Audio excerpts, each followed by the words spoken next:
Hello student, आज हम twelfth biology के चैप्टर नंबर फर्स्ट आवर्तबीजी पादपों में जनन का अध्ययन करेंगे।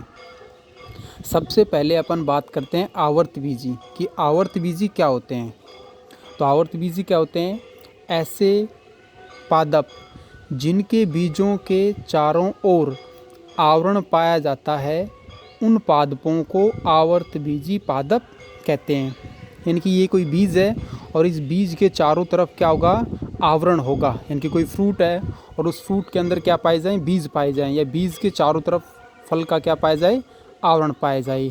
तो इन्हें को क्या कहते हैं अपन? आवर्तबीजी पादप कहते हैं।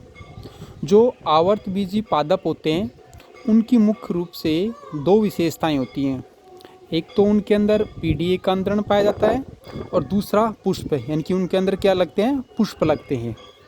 तो सबसे पहले बात करते हैं अपन पीडी एकांतरण की कि पीडी एकांतरण क्या होता है? आवर्तबीजी पादपों में अगुणित यानी कि एन व द्विगुणित, जिसे 2n बोलते हैं, अवस्थाएं एक दूसरे के एकांतर क्रम में आती हैं। तो देखो, अगुणित अवस्था क्या होती है? जिसको अपन क्या बोलते हैं? युग्मोद्भिद। और द्विगुणित जिसे अपन क्या बोलते हैं? बीजाणुद्भिद। यानी कि अगुणित यानी कि युग्मोद्भिद और बीजाणुद्भिद अवस्थाएं एक दूसरे के एकांतर क्रम में आती हैं। तो सबसे पहले बात करते हैं अपन बीजाणुद्भिद। बीजाणुद्भिद जो प्रावस्था होती है उसको अपन प्रधान प्रावस्था कहते हैं, दीर्घजीवी बोलते हैं और स्वपोषी बोलते हैं। प्रधान इसलिए बोलते हैं क्योंकि ये ज़्यादा टाइम पीरियड के लिए होती है।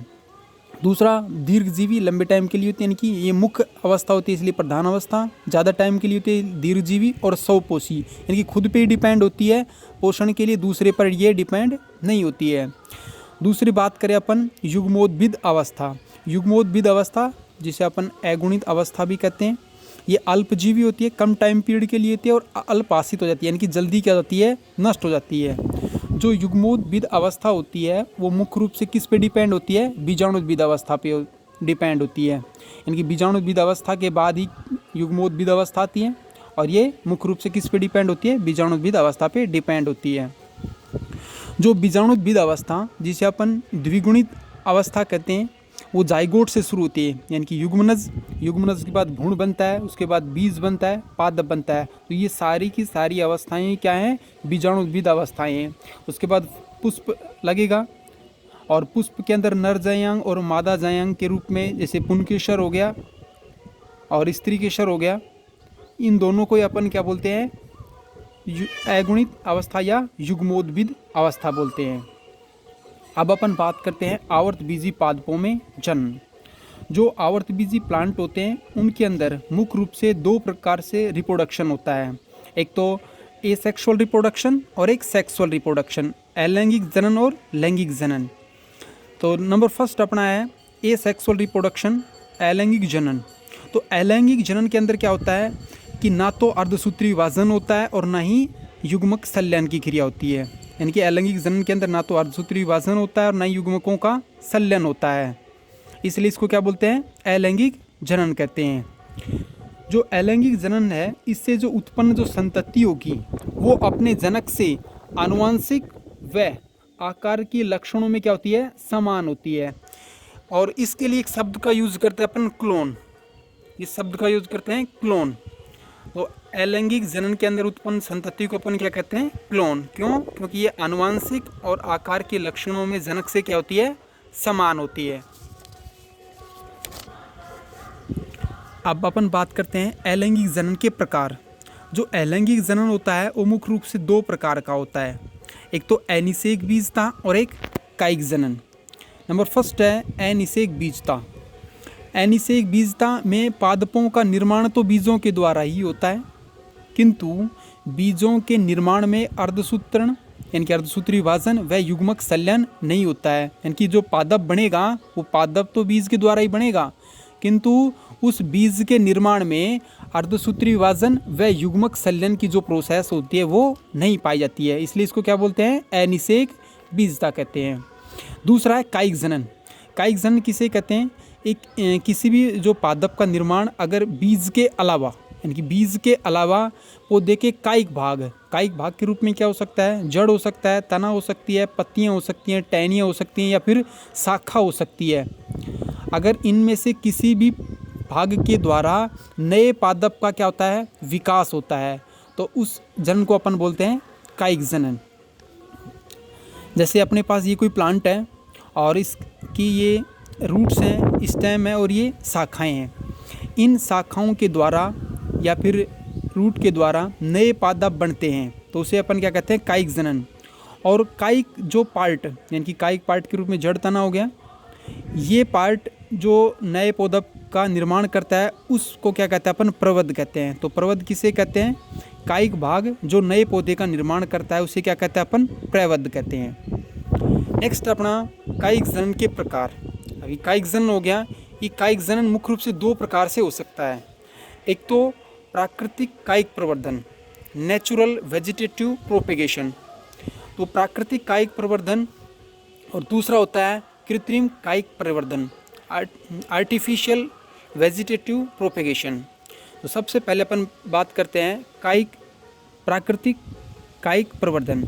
तो प्राकृतिक कायिक प्रवर्धन के अंदर जड़, तना या पत्तियों या जन्नांगों, इन 4 विधियों के द्वारा क्या होता है, जनन होता है। ये नेचुरल तरीके से होता है, इसके लिए किसी की साधन की आवश्यकता नहीं होती है, अपनी इन्वायरमेंट के अंदर खुद ही होता है। तो सबसे पहले अपन बात करते हैं जड़ों के द्वारा कायिक प्रवर्धन। तो जैसे कुछ प्लांट होते हैं, जैसे नीम हो गया, शीशम हो गया, अमरूद हो गया। इनके अंदर क्या होता है कि इनकी जो रूट्स होती हैं, इनकी जो मूसला मूल होती है, मूल होती है इनके ऊपर अपस्थानिक कलिकाएं बनती हैं, और ये अपस्थानिक कलिकाएं स्फुटित होकर के नए पादप का क्या करती हैं, निर्माण करती हैं। दूसरा है तनों या स्तंभों के द्वारा कायिक प्रवर्धन।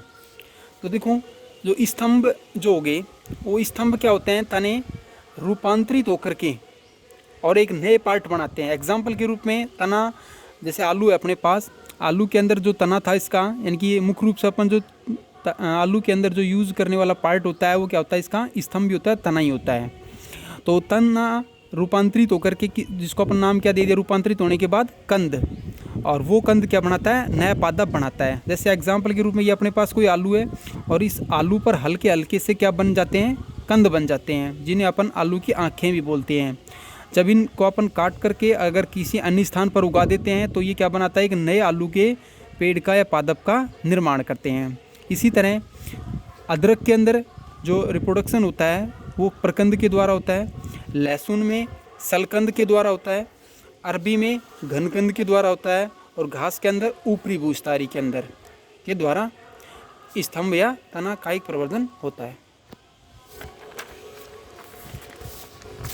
नेक्स्ट है पर्णों या पत्तियों द्वारा कायिक प्रवर्धन। देखो, ये अपने पास कोई पत्तियां हैं और इन पत्तियों पर हल्की हल्की सी छोटी सी क्या बन जाती हैं, अपस्थानिक कलिकाएं बन जाती हैं। ये अपस्थानिक कलिकाएं इस पत्तियों से अलग होकर के और नए पादप का क्या करती हैं, निर्माण करती हैं। एग्जाम्पल के रूप में पत्थर चटा, जिसे अपन ब्रायोफिल्म भी बोलते हैं, इसके अंदर तो क्या होता है, पत्थर चटा के अंदर तो पत्तियों के किनारों पर अपस्थानिक कलिकाएं बनती हैं और नए पादप का निर्माण करती हैं। इसी तरह बिगोनिया के अंदर जो पत्तियों के मध्य के अंदर जो पर्णवृंत पाए जाते हैं, इन पर्णवृंतों से अपस्थानिक कलिकाएं बनेंगी और फिर नए पादप का क्या करेंगी, निर्माण करेंगी। अपना चौथा है कायिक प्रवर्धन के अंदर जन्नांगों द्वारा कायिक प्रवर्धन। इनमें क्या होता है कि पुष्प कलिकाओं के स्थान पर पत्र कलिकाएं बनती हैं, यानी कि पुष्प कलिकाएं नहीं बनती हैं, पुष्प कलिकाओं के स्थान पर क्या बनती है, पत्र कलिकाएं बनती हैं, जो जमीन पर गिर करके नए पादप का क्या करती हैं, विकास करती हैं।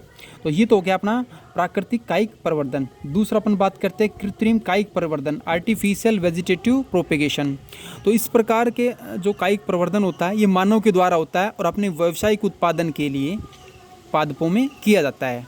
तो इसकी भी कुछ विधियाँ हैं, मुख्य रूप से 3 प्रकार की विधियाँ होती हैं। फर्स्ट होता है कर्तन, कटिंग, दूसरा दाब, लेयरिंग, और तीसरा होता है क्राफ्टिंग या रोपण। तो सबसे पहले बात करते हैं अपन कर्तन की। तो इसमें क्या होता है, इसमें पौधे के कायिक भाग को काट कर उसे ज़मीन में रोप कर नया पादप प्राप्त किया जाता है। यानी कि कोई भी प्लांट है उसका कायिक पार्ट, जड़, तना, पत्तियाँ होगी, इनमें से किसी भी पार्ट को काट करके और ज़मीन में उगा करके नया पादप अपन तैयार करते हैं। इसकी भी 2 विधियाँ होती हैं, एक तो स्तंभ कर्तन, एक मूल कर्तन। यानी कि स्तंभ को काट करके और मूल को काट करके। स्तंभ कर्तन होता है गुलाब, गन्ना, अंगूर के अंदर, जबकि मूल कर्तन होता है सेब, नींबू और अमरूद के अंदर। दूसरी विधि है दाब लगाना। तो दाब लगाना के अंदर क्या होता है कि इसमें पादप के कायिक भाग को पादप से अलग करने से पूर्व अपस्थानिक जड़ों का निर्माण करवाया जाता है। अपस्थानिक रूट्स क्या होती हैं? जो रूट्स होती हैं प्लांट की, इसके अलावा पौधे के किसी अन्य भाग से जड़ों का निर्माण होता है, उन्हें बोलते हैं अपस्थानिक जड़ें। इसकी दो विधियां हैं, एक तो टीला दाब, वायु दाब। ठीक है, टीला दाब के अंदर क्या होता है कि ऐसे प्लांट जिनकी शाखाएं लचीली होती हैं, जिनको अपन आसानी से झुका करके ज़मीन के अंदर दबा देते हैं, और इसके अंदर दबाने के बाद ये जो दबा हुआ पार्ट है भूमि के अंदर, इसके अंदर कुछ टाइम के बाद अपस्थानिक कलिकाएँ अपस्थानिक जो जड़ें हैं उनका निर्माण हो जाता है। और अपस्थानिक जड़ों के निर्माण के बाद अपन इसको यहाँ से कट कर करके और किसी अन्य जगह पर उगा करके नया पादप क्या कर सकते हैं, बना सकते हैं। एग्जाम्पल के रूप में चमेली, मोगरा और स्ट्रॉबेरी के अंदर होता है। वायुदाब जो विधि होती है, इसके अंदर कुछ सख्त पादप होते हैं जिनकी शाखाएं आसानी से ज़मीन के अंदर नहीं आती हैं, तो इसका अपन क्या करते हैं कि वहीं पर के इनकी जो शाखाएं होती हैं इनको हल्का सा इनका छाल उतार करके और इस पर या तो गिल्ली मिट्टी या रुई का लेप करके और उसको धागे से अपन क्या कर देते हैं, बांध देते हैं, और इस पर किसी पात्र के द्वारा हल्का हल्का सा पानी डालते रहते हैं। कुछ टाइम के बाद यहाँ अपस्थानिक कलिकाएँ बनेंगी। फिर अपन इस शाखा को यहाँ से अपस्थानिक कलिकाएँ के बनने के बाद इसको यहाँ से कट करेंगे और भूमि के अंदर कहीं इसको उगा देंगे। तीसरा है रोपण या कलम बांधना। इसके अंदर मुख्य रूप से दो चीज़ें होती हैं, एक तो क्या होता है कलम और एक क्या होती है स्कंद। जो मुख्य पादप होता है उसको बोलते हैं अपन स्कंद या स्टोक्स। ये निम्न गुण वाला अपना स्थानीय पादप होगा, ठीक है। और इसके अलावा जो दूसरी अपने पास होगी कलम, दूसरा पार्ट जो अच्छे उत्पादन वाले पौधे की शाखा होती है। अपन क्या काम करते हैं कि अपना कोई स्थानीय पादप है उसको यहाँ से कट कर देंगे। इसके अलावा कोई अच्छा रिप्रोडक्शन देने वाला प्लांट है, उसकी कोई शाखा काट करके और इस प्लांट पर क्या कर देंगे, आरोपित कर देंगे और इसको रस्सी से बांध देंगे। कुछ टाइम के बाद इसके संवहन ऊतक आपस में क्या हो जाएंगे, जुड़ जाएंगे। तो जो पार्ट अपन ने अच्छे गुण वाले प्लांट के लगाए हैं जो शाखा, उसको तो अपन बोलते हैं कलम, और जो स्थानीय पादप होता है इसको क्या बोलते हैं, स्कंद कहते हैं। रोपण की जो विधियां हैं उसकी मुख्य रूप से 3 विधियां होती हैं, हिप या जीवारोपण, फच्चर रोपण, क्रीट रोपण और कलिका रोपण। इसका अध्ययन अपन नेक्स्ट क्लास में करेंगे।